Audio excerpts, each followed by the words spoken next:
আজ তোমাদের সঙ্গে শেয়ার করব একটা আমসত্ত্ব রেসিপি। এইভাবে যদি তোমরা আমসত্ত্ব বাড়িতে বানাও অবশ্যই কিন্তু দুর্দান্ত হবে। এর টেস্ট হয় যেমন সুন্দর, দেখতেও হয় তেমনই সুন্দর।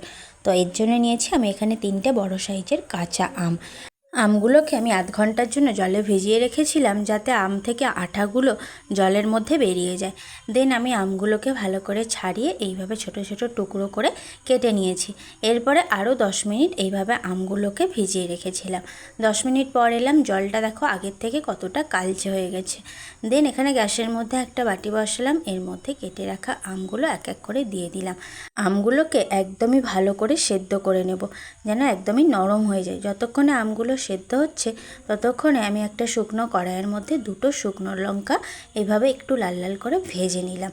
শুকনো লঙ্কা দুটো একটু ঠান্ডা হোক, ততক্ষণে এদিকে আমার আমটাও সেদ্ধ হয়ে গেছে। এইভাবে জলটা প্রথমে ছেঁকে সরিয়ে রেখে দিলাম। ওই জলটা কিন্তু ফেলে দেব না, ওটাও কাজে লাগবে।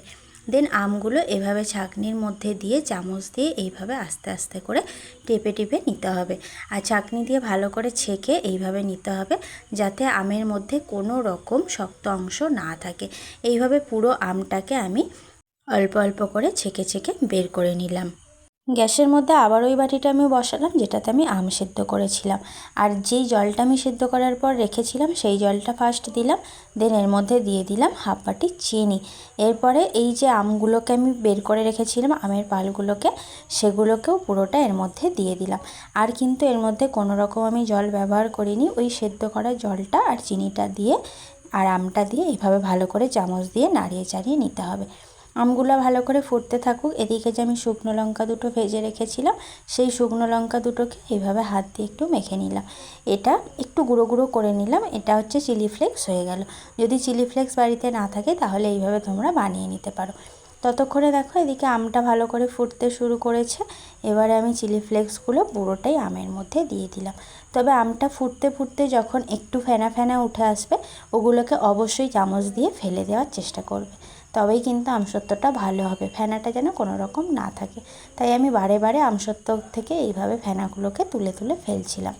এবার গ্যাসের ফ্লেমটা একটু মিডিয়ামে রেখে এদিকে আমি থালাগুলো রেডি করে নিলাম। এখানে আমি 2টো থালা নিয়েছি। থালার মধ্যে খুবই অল্প একটু সর্ষের তেল দিয়ে এইভাবে হাত দিয়ে একটু বুলিয়ে নিলাম, চারিদিকে যেন, থালার চারিদিকে যেন তেলটা লাগে। এভাবে আমি থালাটা রেডি করে নিলাম। ততক্ষণে আমার আমটাও রেডি হয়ে গেছে। এখানে কিন্তু আমটা দেখো আগের থেকে একটু মোটা হয়েছে আর চিটচিটে ভাব চলে এসছে। আর কোনো রকম ফুড কালার কিন্তু আমি ব্যবহার করিনি, তাতেই দেখো কালারটা এত সুন্দর হয়েছে। এবার আমি থালার মধ্যে আমসত্ত্বটা ঢেলে দিলাম, দিয়ে এইভাবে চারিদিক থেকে ঘুরিয়ে ঘুরিয়ে নিতে হবে।